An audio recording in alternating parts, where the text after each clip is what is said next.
We all start with a hug, Holmes. Hey, welcome to Let's See What Happens podcast, brother. Hey, ring the bell. Ring the bell. Boom, ding, ding, ding. It's a great fucking day to be alive, dog. All right. So, me and you, we have a crazy connection. I call you Tocayo. We have the same first name, and we share the same birthday, dog, the same month, and the same day. Boom. What's up, Aries? What's going on? Cheers, brother. Welcome, dog. Boom. All right. So, you said that. You said you have an interesting story how you decided to get into the Navy. Well, it wasn't originally the Navy. It was the Army. Okay. So I'm sitting on the sofa. I was living with my mom back then, my two brothers. And back then you had these old TVs, right? You didn't have a remote. So when the commercials came on, you just watched them. You're not going to get up and change it. The commercial comes on. So there was a commercial. There was an Army commercial. And back then their slogan was "Be all you can be." Mm-hmm. And they had this commercial where they're flying in a helicopter and they're rappelling out of the helicopter, the troops. I was like, man, I want to do that. I was like 17 at the time. So I went to the recruiter in Glendale, and I took a friend from high school. So we took the bus to Glendale, wanted to go see the recruiter. And it was right off of Bryan Boulevard. So it was like kind of a setup, like a table. He sits across from the table. What do you want to do, son? I'm like, I want to jump out of airplanes. I want to plant landmines. I want to set perimeters up. Mm-hmm.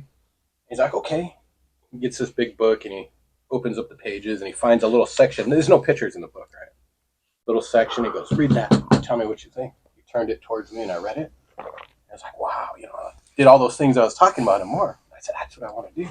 He goes, good, okay. We'll get you signed up for that. Went through initial round of questions, high school diploma, blah, blah, blah. Told me how to take the ASVAB, which is I don't know what the acronym stands for, but it's to test your English skills and your math skills to know where to place you. I've heard of that. So after he finished with me, he turned to my friend. He goes, what about you, son? He goes, I don't want to do that shit. I'm like, okay.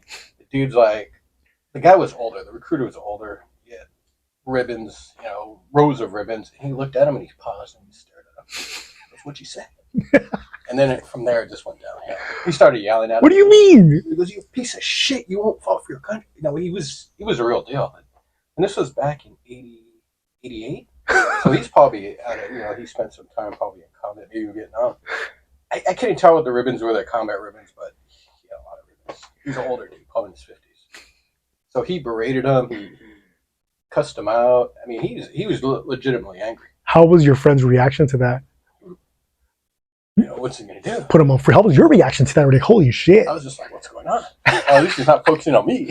Right? Yeah. But then he turns to me and he goes, you like him? You like him? You think like him? And I was like, okay. I don't remember how exactly we got out of there, but we got out of there. And I didn't sign anything, get anything done. He was so angry.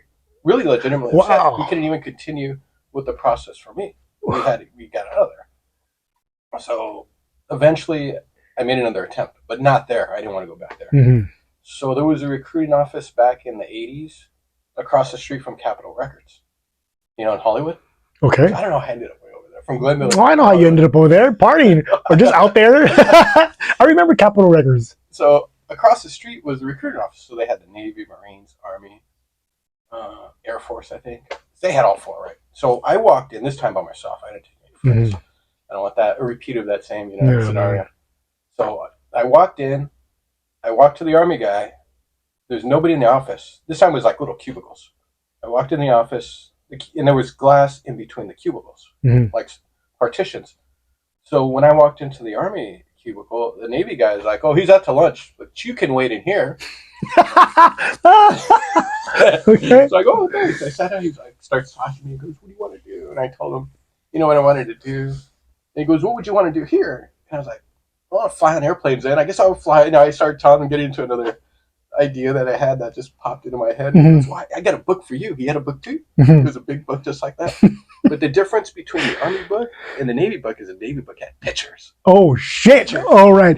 Okay. Pictures of what you'd be doing. Right. I had this picture of this guy in a plane, and he was pulling gear out of the fuselage, He was in the plane, in the fuselage, and he was pulling, gear up that was stored, parachutes and stuff. And I was like, hey, that looks cool. He goes, you can do that. Sold. Sold.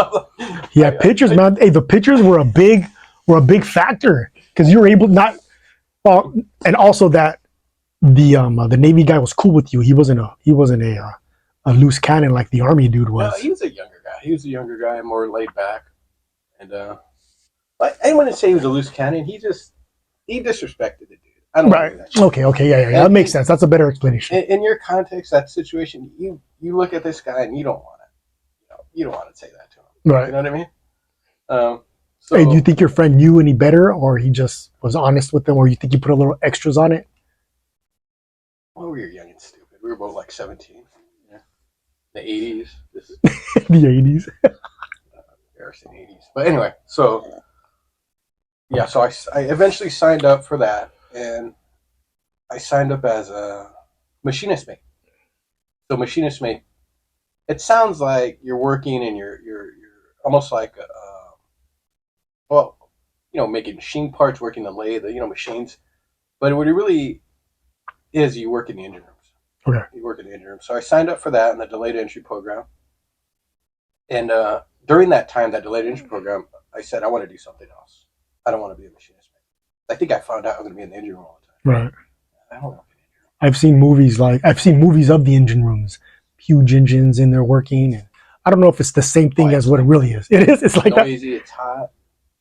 I'll get into that later. But anyway, so that I signed up for that, and there was a delayed entry program because I wasn't 18 yet. What is that? Delayed entry. So you sign up, you sign up, you agree to enlist everything. Everything's done, formalized, right, legally, and you just wait to a certain date in the future, either when you turn 18, you finish high school, and then they ship you off. Okay. So during the delayed entry program, I had to change of heart. I said, I don't want to be a machinist mate.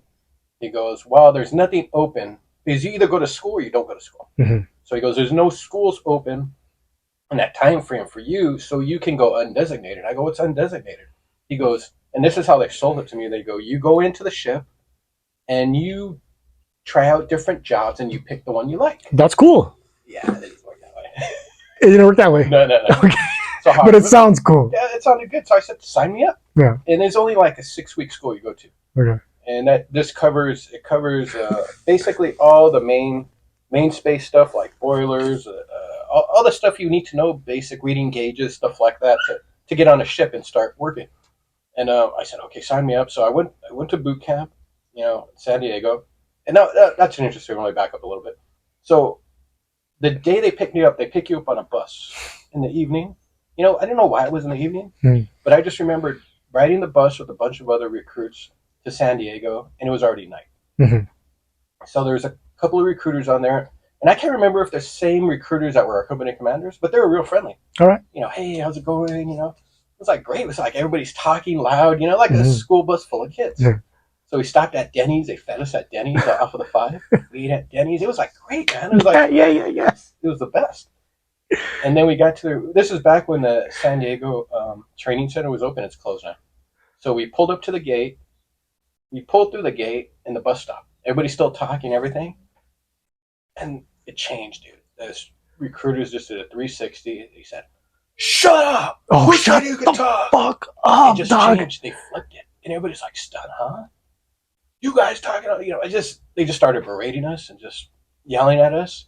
It totally changed. Right when you pulled in through that gate. What did you say to yourself? I don't remember. I just remember. I was like, well, you were 17 years old, right? Imagine no, I turned 18. you were 18 years old on a bus with a bunch of young dudes, fucking having a good time, bullshitting.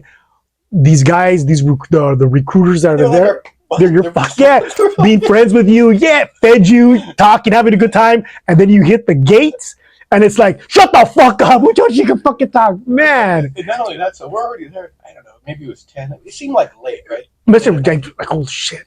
And then instead of you think you're gonna go to your barracks or whatever building they have you in, and you're gonna go to sleep, they start processing you and getting uniforms. So you're in line and they're picking out what size are you? They're getting all your stuff, and you don't go to sleep till like 2-3 in the morning. You know what? That's probably why they do it late like that. So to stress you out. It starts. That's how soon it starts. The whole mental preparation, mental toughness preparation. I think. I don't know. It makes sense. Well, and another thing too is like, before I went in, my hair was like probably shoulder length longer, so I cut it. Shit. I cut it short. Okay. I kind of knew I didn't want to be singled out. Yeah. But this one guy had a mohawk. He didn't get rid of his mohawk. That's like a movie, dog. Dude, they had him crying. He was crying within about 30, 40 minutes. He was crying. Was it like a low cut mohawk No, or a straight fucking mohawk? Damn. They had his ass crying. Damn. Never going with. If you're gonna go to boot camp, don't go with the mohawk. No mohawks, unless you want to cry. Don't go. No earrings. Don't single yourself out for attention because they will and they'll get on you and they'll make you cry. They don't mess around. Well, I don't know about now, but back then they did. So anyway, so we get into their process. We get to bed about 3 in the morning. Mm-hmm. They wake us up about 6 in the morning, and then it's more processing. Oh, wow. Haircuts, Mm-hmm. and the barbers. How much sleep did you get that night? Not very much. 3 and then up at 6. Fuck, that's no sleep. Right into another stressful situation in the morning. Well, I can't be exact the time frame, but it seemed like we were up late. And this is back in 1989, so I'm looking at like over 30 years ago. Okay. But they say the more. Now I wouldn't call this. I'm not saying this was traumatic, but I'm saying the more traumatic a memory gets into that category, you remember it better. Mm. So any very stressful, I'll call it very stressful situations, you tend to remember and store rather than other situations. So I remember clearly just not the hour or the time, but I still have that visual of getting off that bus and the processing and the next day the haircuts. And you go to the barber and he's gentle with you. Kind of not them. They're jerking your head around like this. Or when you press that metal in there. Yes. Yeah, they're like brutal, man. It's like everything they do is to just stress you out. Right. To kind of see if you break eventually over the 2-month period. But even from the get-go, that's how they do it. And the barbers are total jerks, man. Don't move your head. It makes sense, though. It makes sense, right? It does now. It makes sense. As an adult, looking back, but back then, you're like, what the hell's going on? Can't even get a haircut without them, messing with us. So, we did the haircuts and everything. And then those are the main things I remember most clearly. And after that, it's just glimpses and kind of like partial memories of the 2-month process. But it kind of went like that for probably about a month and a half. Was boot camp hard? Physically hard? What was the hardest physical activity or the hardest physical part? The runs. The runs. How long were the runs? I think the beginning it was 1.5 miles, and at the end it was like 2.5 miles. But some people never exercised that went in there. And they were throwing up. Right. They were throwing up on the runs, and the runs were pretty hard. But I don't think so much physical as more psychological, because you're coming from a house, a family, maybe your parents, weren't going to treat you like that, and you've never experienced that kind of treatment. That somebody getting in your face and yelling and touching you piece of shit,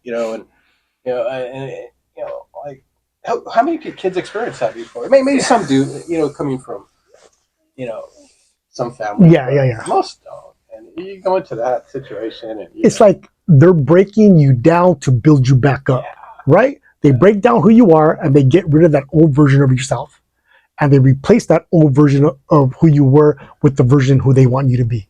And Dude, that's like MK Ultra. And not only that, I think they want to see if you're going to break under stress. If you're going to break under that limited, controlled stress, then when you're in a situation where it's life or death, and you break here, you're not going to be able to handle that amount of stress. Right. To think straight under pressure. So you get used to that amount of pressure, that amount of stress. So when you just, and it's like with everything, the more you are exposed to something, the better you are when you face it. So the higher the stress, just keep raising that stress level, and the person continues to adapt to that stress level. So when they are in a situation of high stress, they're already used to that level of high stress, so they're able to perform. Like, just like alcohol tolerance type of thing. Like the more beer you drink, the more you're able to be sober without getting loaded. Is that do you know what I'm saying? Like, it's just you get used to it. And that that's part of it, and plus just to see if you can handle any stress at all. You know, some people broke under the pressure. They were peeing in bed, Oh yeah. and I don't know. Wow. I don't know if they're peeing in bed to get out, or they're just really peeing in bed. You know? Oh, poor dudes, But eh? Look. some people want out, right? Yeah. And one guy, I don't know if he was really had insomnia, but he walked out of the barracks at night and he went and slept in the field. So when he woke up in this field, they found him in the field and they said, "Oh," he goes, "I got insomnia," you know, whatever. Or they made that you know, they classified it as insomnia. But anyways, he was booted up. Oh, he got booted up because of that? Yeah, you can't have insomnia. If you're walking around the ship and you walk overboard, you're walking. Oh like, yeah, or you walk down a stairwell. Yeah, you can't do that. Like, it's a fucking liability, dude. So some people, whether contrived or they really had these medical issues, they were out. And there was. What was the hardest mental activity or the most stressful situation that you remember experiencing in boot camp? Where you're like, oh fuck. Now that you look back at it, you're like, fuck. That was rough. It's just yelling in your face, getting in your face and yelling. Mm. And besides that one instance or situation, just the overall, in general though, because your environment drastically changes. Mm-hmm. You know, how you live and you know everything, your schedule, the time frame, getting up, waking up, everything changes completely like that from one day to the next. There's no smooth transition into this lifestyle, and all of a sudden you find yourself, you know, in this situation. And you're like, oh, you know, I didn't know there's going to be anything because you really don't have any idea what's going to be like until you're there. Yeah. And then you experience it, and how you're going to react, and you know how you're going to react. You know? Yeah. And I suppose a lot of people, maybe the guy who went in his bed, or you know, the other guy with insomnia, and there's a couple of others. I don't remember the exact reasons why they were, you know, discharged, but I don't think they had any expectation of, you know, how they were going to experience it and deal with it. Right. And so either you deal with it or you don't. You know, you got to figure it out, right? Yeah.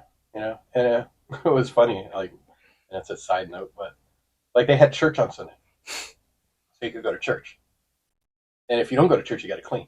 Oh shit! Yeah, so everybody went to church. Of course, of course, man. You know what they used to sing a lot at church, which is interesting for being a military institution. Woody Guthrie, "This land is your land. This land is." I remember always singing that every time I went to church. That's kind of cool. They sing that at my kids' school, and they go to a Catholic church. That's like kind of socialist, you know, song. You know, sharing the land, right? This land is your land, and then you have a capitalist country military institution. You know, well, maybe it's a church. It's kind of a contradiction, a little bit, right? Because I'm in church singing. Isn't this like social? Like, you know, wasn't he like a big union activist? Woody Guthrie, and I was like, what? Was he? Yeah. Yeah, I didn't know that. You ever see the movie? Well, if you haven't seen it, it's what was his name? The actor that played in the Kung Fu television show, David Carradine. David Carradine, yeah. It's a movie. David Carradine plays Woody Guthrie. All right, I'm gonna check that out. It's like a biography, his life story. I'm gonna check the last movie that you recommended, the Man from Earth. Mm-hmm. That was fucking bad. We'll talk about that later too. Was it interesting? Dude, that was a great movie. I was like, I've already recommended it to a couple of people. Oh wait, check this out, check this out, check this out. Don't wait. It starts a little bit slow, but stay in it. But I like. Well, we're getting off track, but I like the insight into the time frames that he claims to have lived in. That's fucking bad. Like that's what I liked. And he goes, and they question him. I know we're getting off sidetrack. They question him like, well, why didn't you bring anything with you? Why don't you have any proof? And he goes, what am I going to carry around for like 10,000 years? Yeah. I'm not going to carry all this stuff around. Yeah. So it was like good question and like a good debate. Yeah, it was. Thank you for that one. Okay, so boot camp. After boot camp, what happened? Or let's just continue with the story that you were telling. Well, okay, so boot camp people dropped out. You know, a lot of marching around. Back then, I know they were tennis shoes now, but back then you had to wear boots. Oh, I thought that's what it was. I thought it was still boots, so now it's tennis. It's tennis now. All right. Tennis. So you had to wear boots, marching around. Some people couldn't march. They just like, you know, when you march, everybody's in uniform, you know, up and down. You know, if you look at a group marching from a distance, all the heads are bouncing up and down in rhythm, you know, together. You always have everybody's heads going this way and this way. So some people couldn't march, and it was like, oh, they receive so much challenge. Were the drill instructors, would they get pissed off at that? Oh, the littlest things, you know, like that wasn't a little thing, but yeah, they would get on you. And the day you get mail, right? They pass out mail. This is funny. So there's certain things you're supposed to tell your family not to send you. Oh shit! Like what? Well, One guy received, I guess as a joke, his friend sent him a box of condoms. Right? Well, they didn't think it was funny though. They made him get the condoms, the package, and shove them in his mouth. Whoa, what the fuck? Put it in your mouth. Any contraband you get, you got to put it in your mouth and hold it in there. So I wonder if his friends knew where that contraband was going. That's why they sent it to him. They fucking knew that he was going to be made to fucking chew it like bubblegum. Well, they didn't know that part, but they decided to get in trouble and embarrass him. Yeah. And another, this poor guy, his parents sent him a coloring book and crayons. So they get all the crayons, like a whole, and they put them in his mouth. So he had like 20, 30 crayons stuck in his mouth. Just stand there with them in his mouth. Yeah. Whatever you get contraband, you have to put in your mouth. Huh. And sometimes, not only that, they'll make you stand. They had these huge concrete wash tables where you're supposed to wash your clothes. Mm-hmm. Now, at that time, we didn't wash our own clothes anymore. So I guess at some point in the past, the clothes you wore, you had to wash yourself outside. So we didn't have to do that anymore. So they would make people stand on those tables. And we were close. We were in the flight path of the San Diego airport. Mm-hmm. So planes would constantly fly over it. So it'd make you stand on the table with all the stuff in your mouth and point out all the planes flying over and go, like Tattoo from Fantasy Island. The plane, not the Idaho, with all the stuff in your mouth. And you'd stand there. And how long? And not too long. I mean, they weren't trying to torture us, but it was more humiliation and embarrassment. It's kind of funny, too. Yeah. You know what I mean? It's kind of funny. But you have to, if you don't find humor in it, you as experiencing it, then those guys, it could be all bad. You know what I mean? I'm sure those company commanders are getting kicked out of it. Hell they didn't show it, but they probably go back to the office. Of course. Did you see of course. Yeah, hell yeah, of course. They probably still talk about when they get together, they probably still talk about those moments, those times. And remember that one time I made that motherfucker eat all those rubbers when they sent him those fucking rubbers? Or remember when I put all those crayons in his mouth? Fuck, why they probably still talk about it and laugh about it because it's funny. Like I talk about shit and I laugh about shit that happened to me in the past or shit that I did. You know what I mean? Like, yeah. So there was that, and and waking you up in the morning. So waking you up in the morning involves a metal trash can being thrown into the barracks. Nice. Did you guys get used to that? They didn't do it too many times. But if they did it every day, we'd eventually adjust to it. But they did it selective times. Mm-hmm. So pitch dark, all of a sudden. And I could see the reason for that because say you're on a ship and you're sleeping and you get hit by a torpedo and an explosion. Right. That's what it's going to be like. Pitch dark, red lights kick in, and it's going to be like that. You're going to wake out of bed and you're going to be like, oh, shit. So that kind of like, preparing you. Yeah, I think so. I didn't think of it back then as I just thought they were messing with us. Yeah, it's like you're being conditioned, like the Skinner bell. Ding, ding, ding, ding, ding, ding. The Skinner bell that makes the Skinner box. Pavlov. Yeah, Pavlov. That was. I forget what that's called. Behavioral conditioning. Something like that. Ding, ding, ding. Dog's mouth salivates. And so, like with you guys, boom, boom, boom, boom, boom, boom, or any type of loud bang, something loud where you still have to keep your composure after it happens. Yeah, for survival. I agree. So that was kind of the highlights, and towards the end, it kind of winded down a little. People who were there were staying there. We graduated. We did a whole marching thing out in the field. We had I think they were M1, the old rifles. We dressed up in our dress blues, marched around. The family got to see everybody graduate. That was pretty much it for boot camp. And after that, how long was boot camp? 8 weeks. 8 weeks. Okay. They sent us to a short month-and-a-half school after that, which was what's it called? I forget what it was called, but it wasn't a full A school like Machinist Mate, Electrician. It was just the basics and send you off to a ship, which they did, and they assigned me. I think I picked the West Coast. I think I picked like no, I didn't pick the East Coast. I picked West Coast, Seattle. I think I might have picked Hawaii. What were options? You can pick anywhere you want. No shit. You go to Guam, you can go to wherever.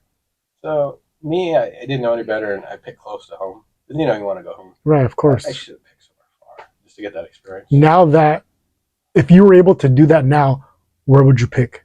I try to go to Guam. Yeah. I would go to Guam or maybe, I don't know if they have anything going on in Spain or Japan. You pick a good spot. A vacation spot, a vacation destination. I think so. But I was too young to know any better. So, Yeah, you can always reflect back. You think I should do this and that. It's like an endless cycle. So. dude, your perspective of the world was like this, right? And then because of the Navy, it just went like that, right? Because you were at, well, I don't want to get ahead of every story, but dude, you traveled around a lot, dog. You know, The experiences, yes, but how I use those experiences to grow, I didn't really utilize them to grow as a person. mm-hmm. You know, I didn't. Yeah. I'm looking too far ahead, but okay. So we finished boot camp. I was assigned a ship. I had a week off for 2 weeks. I went home. I had a report like Sunday night by 8 o'clock to 32nd Street Naval Station. So Where's that at? It's not too far from the border, across from like Coronado Island. Okay. I forget what little cities near there. Was it National City or something like that? But so I think I got a ride down there. I think somebody gave me a ride. I showed up on the ship at 8 o'clock at night, and they had a Electricians Mate first class on watch, because you have a damage control and you always have somebody on watch, and you have people taking measurements to check for flooding in compartments and stuff like that. So he was on watch, sitting at the desk, and he goes, "Hey, what's going on?" I go, "I'm here to report. I'm the new, fireman, whatever, undesignated." He goes, "Oh, The new what? Fireman." They call them fire. You call you firemen. There's airmen, and there's, I think, bosun's mates. I forget how the designation goes for undesignated. Okay. So I told him I'm the new guy, and he goes, "What? Hey, you want to work with me?" And I go, "What do you do?" He goes, "I'm the electrician." And I said, "Well, I got color vision problems. They wouldn't let me get the electrician A school because I didn't pass the color vision test." He goes, "Don't tell anybody. You'll be fine." He said most of the wires are not color coded; they're marked black, white. All right. So I said, "If that's okay, then all right, I'll do that." And I started working as an electrician on a ship, and eventually. That's crazy. So you showed up. Who'd you report to? To him. He happened to be the person on watch in damage control central. So it could have been any number of first classes. It could have been the boiler first class boiler tech. It could have been repair, whoever. Mm-hmm. But it just happened to be him, the head of the electrical shop. Right. So he's, you want to work for me? Sure. And I started working as an electrician. I really didn't have any problems with wires except for color. The only color coded wires I really experienced were the galley equipment, the dishwashers. Is they had multiple, like 20 small low voltage wires, and I can't even figure out which color was what. But everything else I was okay with. Most of the time spent underway, when we got underway after I became switchboard qualified. So most of my time underway I spent in the engine room, which is interesting because I didn't want to do the machinist mate because I thought I'd be in the engine anyway.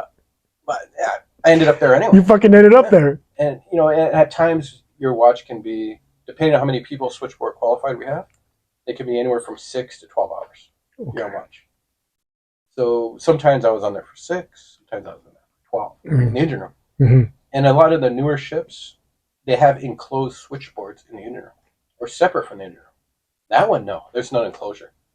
So we were in a huge main space with the main reduction gear, steam pipes over your head, steam turbine generators. We had 4 of them, and they're as big as a bus, huge, and they spin at like thousands of RPM. The steam part, what do they call them? What are they, like pistons? Steam turbine generators, like a gas turbine engine. Yeah. But it's powered by steam, and there's loud. So it's like, you got to wear earplugs. You can't hear anybody talk. You got to yell at each other, and it's hot. Anywhere from 100, and the hottest down there it ever reached was 123 in the Gulf. That's fucking hot. Oh, you have to stay hydrated. Well, you just drink water and you never use the restroom because you sweat it all out. Mm-hmm. Like in 6 hours, you never use the restroom. Sounds like Palm Springs hot. It was hot. But it was humid because of the steam. Yeah, dude, like a steam room. Wait, the steam. Just a little information about the steam. It was 1,200 psi, 800 degrees. So a deep fat fryer runs at about 400, 450. twice as hot as a DFR. And What are you wearing? Just well, it's enclosed in the pipes. I'm just wearing dungarees, like the old uniform with Mhm. the light blue shirt, Yeah. the bell bottom pants. They made the switch over. They wear camouflage now. Okay. Why do you need camouflage in the ocean? You want to be found if your ship sinks, right? Yeah, you're right. You don't want to fucking blend Why in, do you need right? camouflage on a ship? I That's think that true. was a marketing thing to get more people on board Right. because it looks cool, right? Yeah. But the dungarees are practical Mhm. because they're fire retardant, and you can use them as flotation devices if you don't have a life vest. And it's almost like tradition. Yeah. You know what I'm saying? I should have kept some, but I do all that stuff. My grandpa was in the Navy, and we have pictures of him in his dungarees. Yeah, that's what I wore. I did dungarees. So so we'd get hot down there. It's noisy, and I spent a lot of time down there. A lot of time on that switchboard. I didn't become qualified for it took me about 2 years, but the last 2 years I was always down there.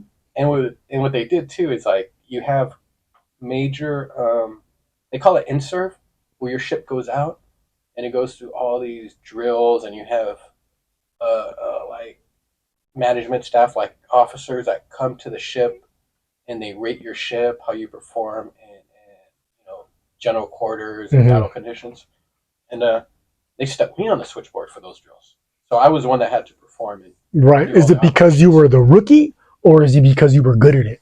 I think I was competent. They okay. I was all right. All right. Because, and I was. I could operate the switchboard, and it was like an old style. Like a huge switchboard with all these dials and knobs, and you got to go and follow this whole procedure to switch generators or go in emergency power, and you have to shut off all these breakers. And there was like rows of breakers.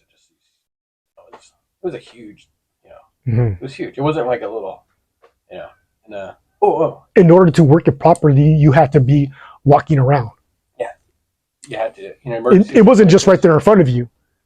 It was probably like say, like to the first window, and the length of them were probably about a length of this, the whole garage, the whole garage itself, and then another side, the same thing. Okay. So all your controls, big, dude. All your controls were here. All the breakers were on the other ones. And there was one time when the breakers are probably as big as like the back end of a Volkswagen.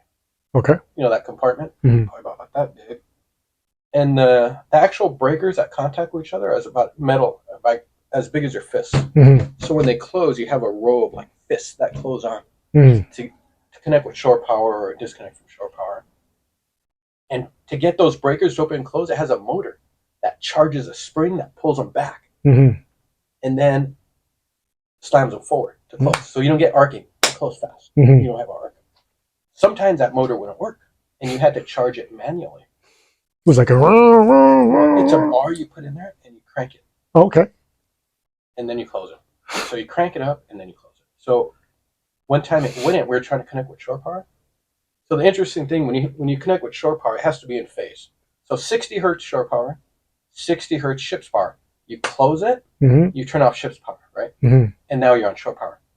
Or when you're on shore power and you want to go on ship's power, you close it, disconnect shore power, now you're ship's power. So there's no gap in between of providing power, because you need power for the boilers. Yeah. The boilers were shut down if you don't have power. So one time the motor wouldn't charge the breaker, and we were connecting from shore power to ship's power, because we light off 2 days before we disconnect power. What is light off? You light the boilers. Okay. So in order for a steam powered boiler, traditional boiler ship to get underway, you need to light off like a day or two ahead of time. I can't remember exactly. I think it's like 1 or 2 days. So you light the boilers, you heat them up, you build up the steam, you start cycling the steam, running the generators. And then when you're ready, you close the breakers from the steam, from the steam generators, and now it's connected, and you have shore power and ship's power. Then you connect the shore power breakers. Now you're just on ship's power.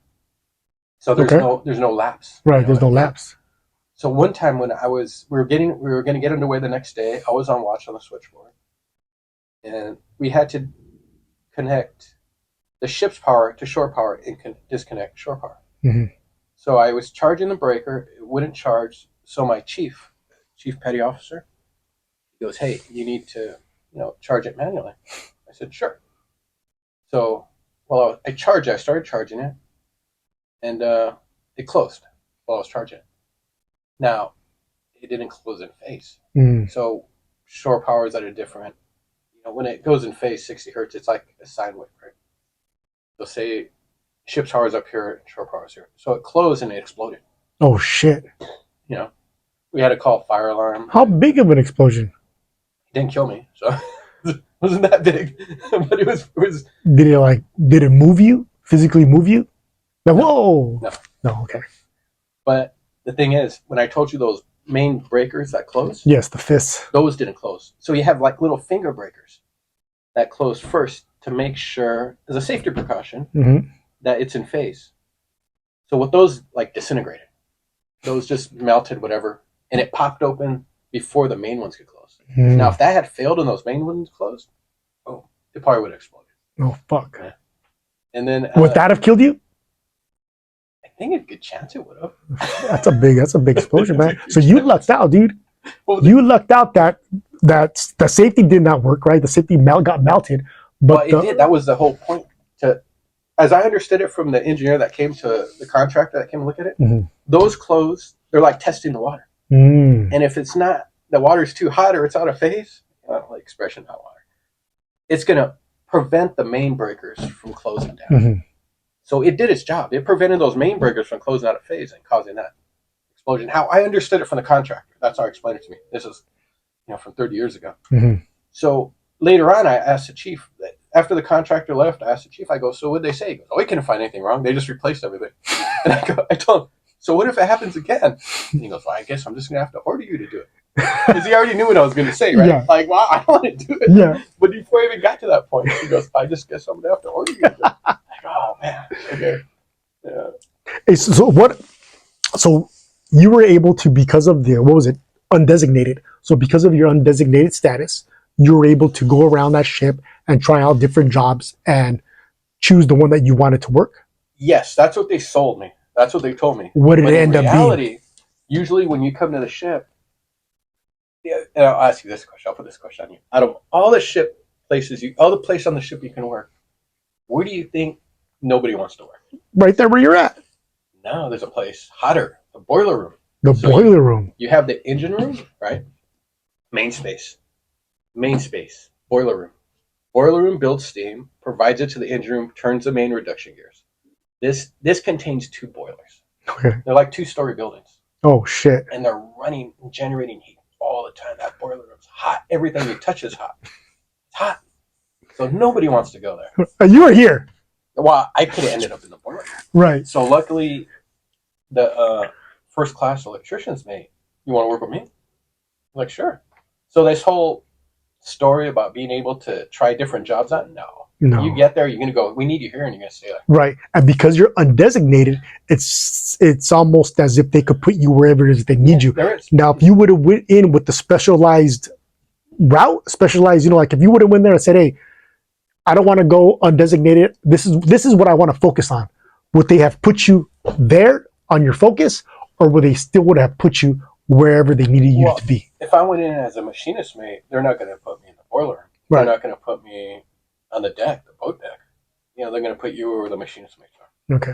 The boiler. If I went in as a boiler tech, they're not going to put me in the electrical shop. Mm-hmm. So that's more of a guarantee. You're going to.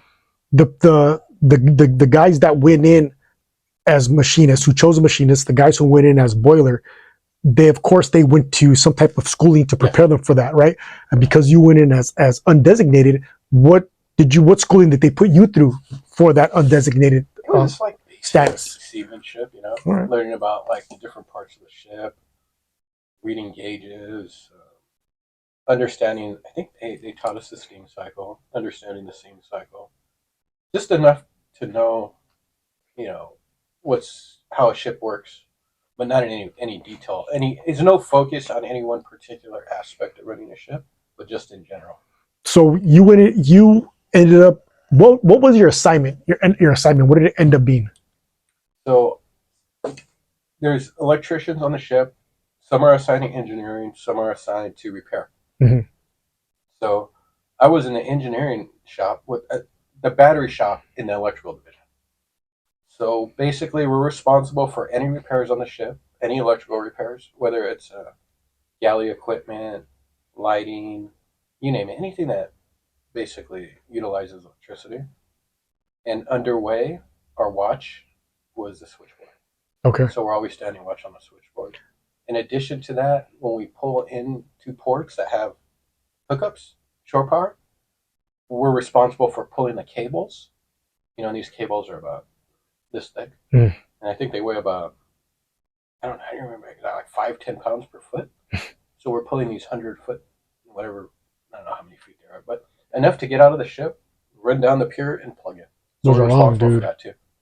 That's big, man. Hey, so it sounds like you have a lot of knowledge, a lot of electrician knowledge That pertains to a ship. that pertains to Now, a ship. if you go into residential, like working in houses, I don't know how to work with drywall. I don't know what the code is, because when you work residential, you have a code book you got to follow, like how many wires go in a wiring box. Okay. All these different laws, regulations. In the ship, you can run it. If you could run the wire that cable way, and, there's no, that I knew of, nobody ever taught us that. So, if you could get it wired, however you wire it, and it works, Hey, you do it.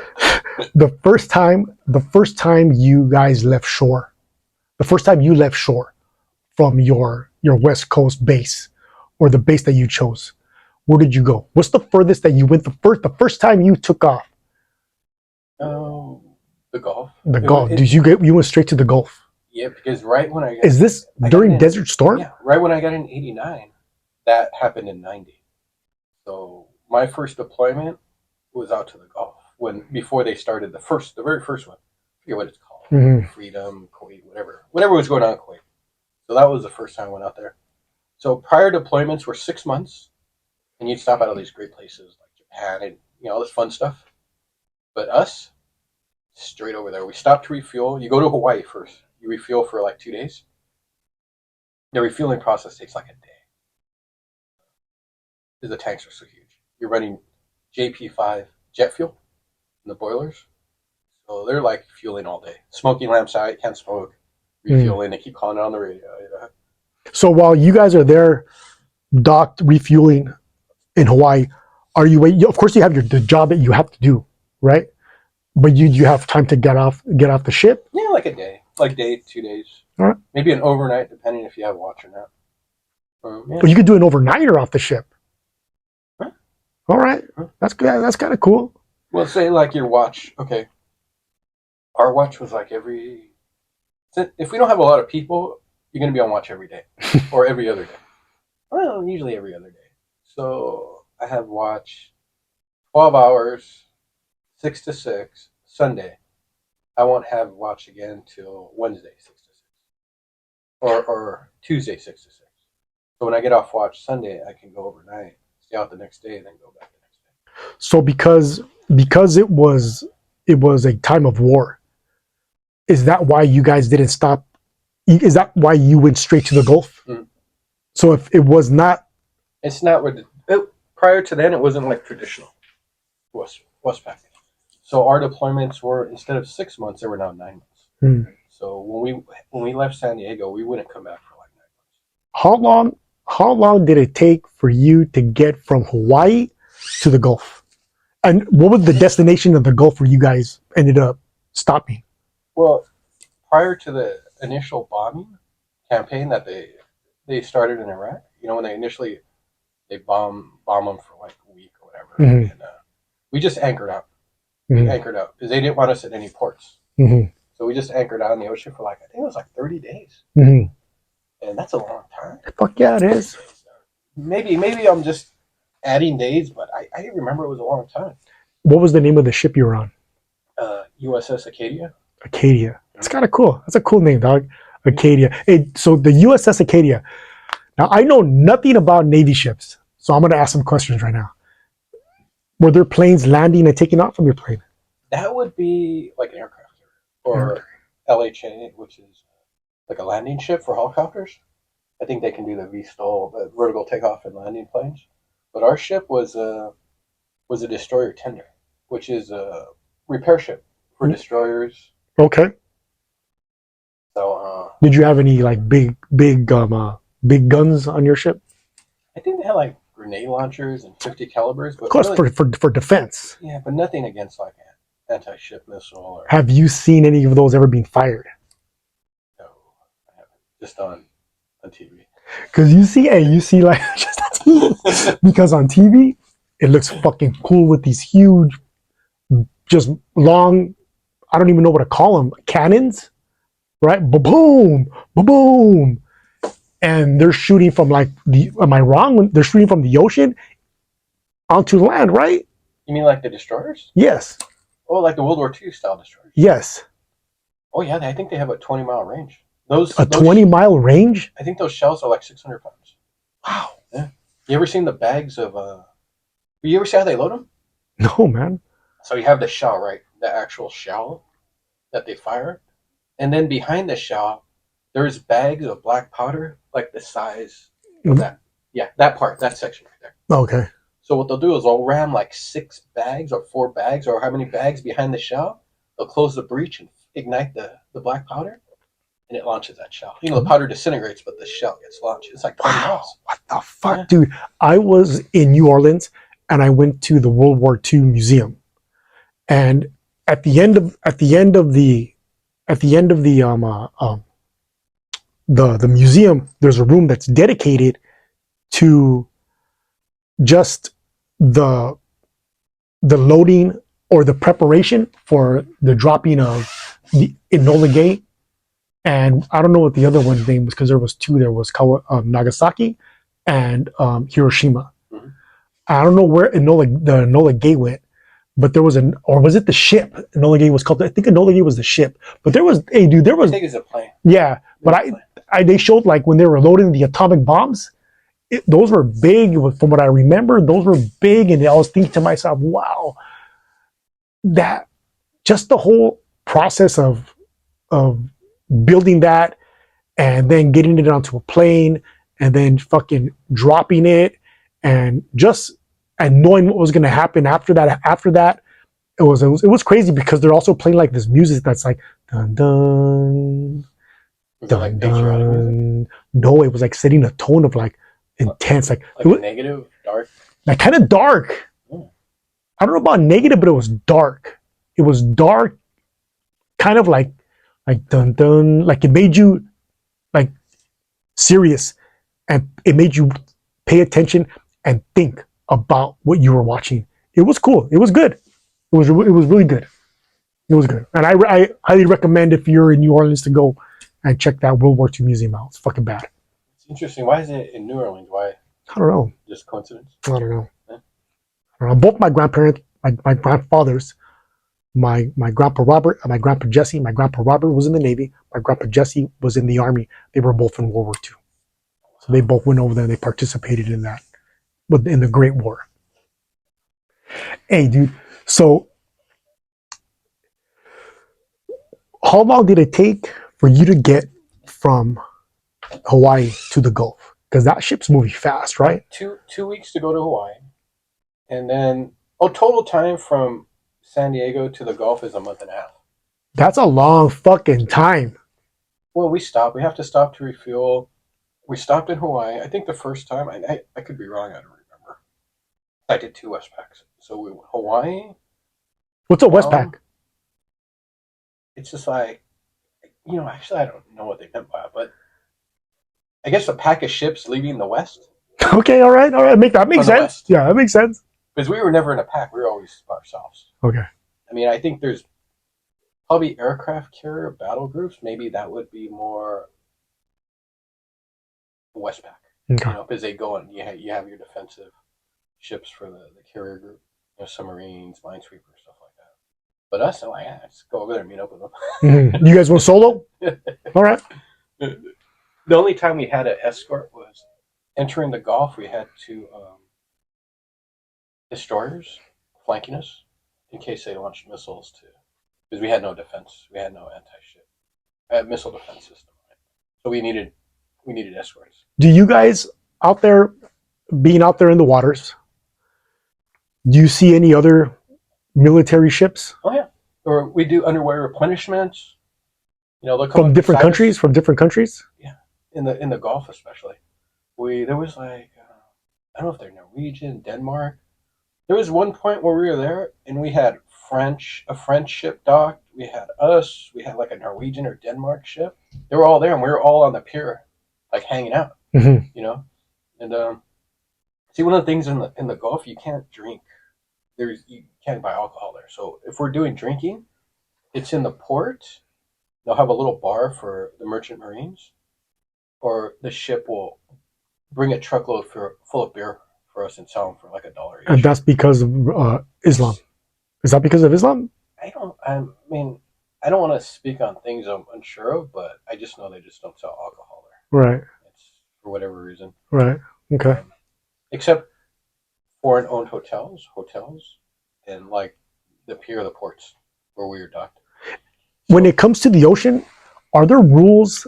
Hey, dude, I love the way you put these over the eyes. Oh, I didn't even do that intentionally. That's kind of cool, though. I was doing like the boiler. It's kind of cool. So, maritime. What does maritime mean? Because I've heard the term maritime law, and does maritime law, like what happens in the ocean, is that different than what happens?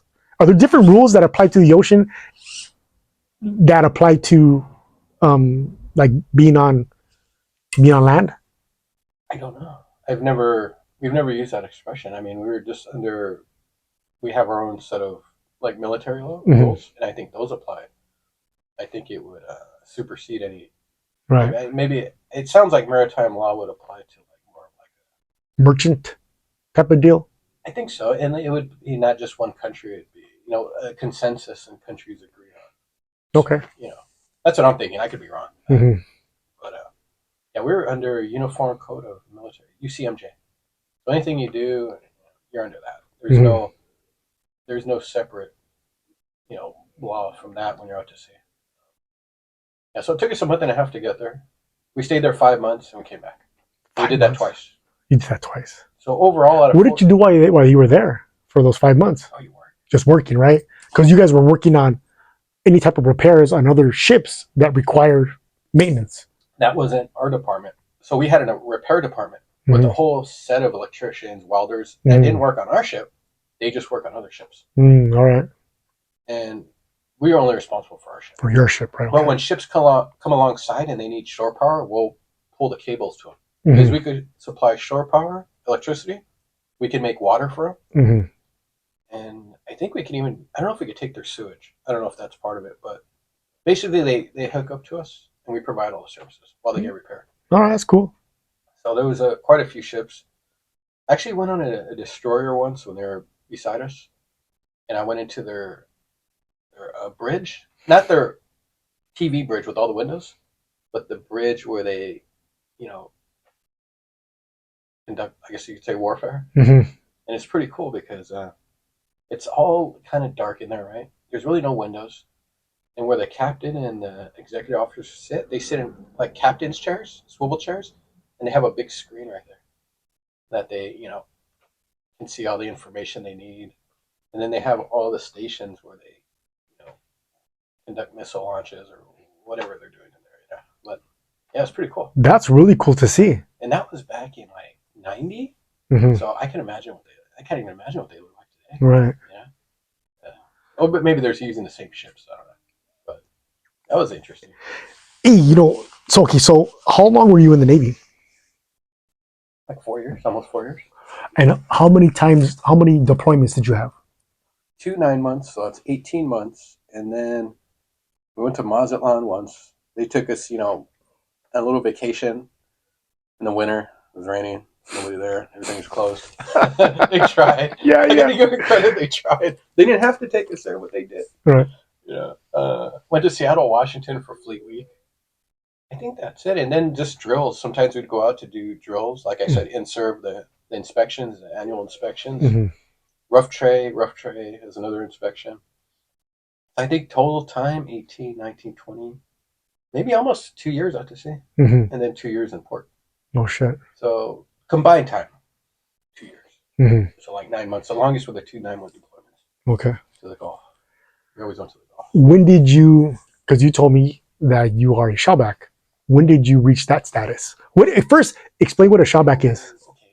So it's tradition going back, I don't know how far, but it's the old tradition. When you pass the equator, there's a ritual, and you go from a wog to a shellback. A wog. I think they call them wogs. What does a wog stand for? I think it's just, yeah. It's a fucking name, dog. Yeah. It's a title. It doesn't sound good. Yeah. You want to be a shellback. You don't want to be a wog.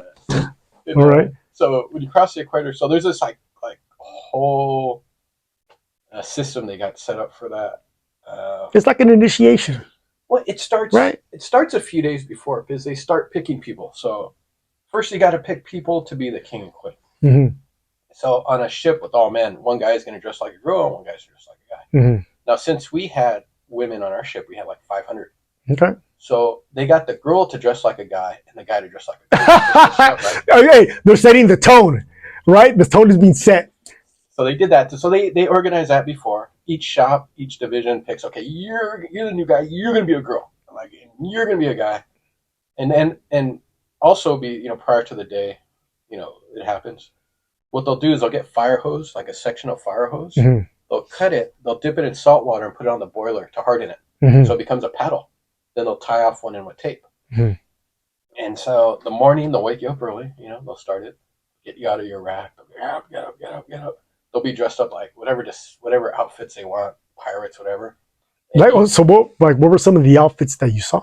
They'd have like cut off shirts and they'd write like Diewog or whatever, just whatever, some people were more creative than others.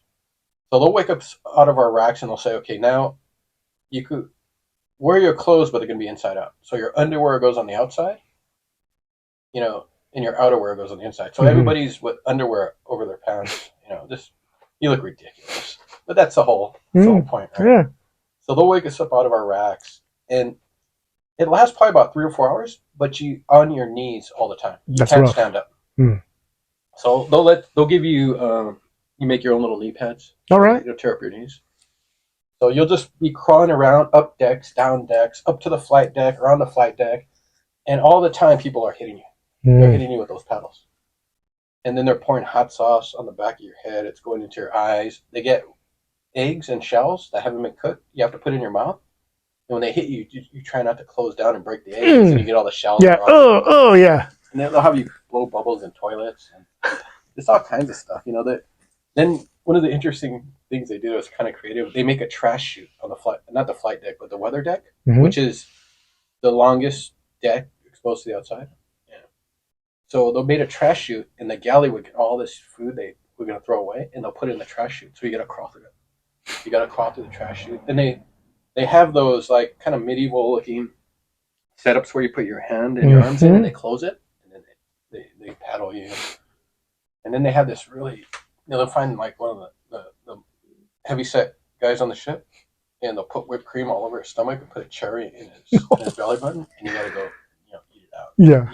Eat that cherry out. Yeah. It's all kind of degrading stuff, but it's all part of it. It's an initiation, dude. It's a rite of passage, right? And it's tradition. Mm-hmm. And I get it. Well, not everybody does it. If you you can say, no, I don't want to do it. Yeah, but there's so much peer pressure. If you don't, they'd never leave you alone. Right. And I think it's something that you would have to do.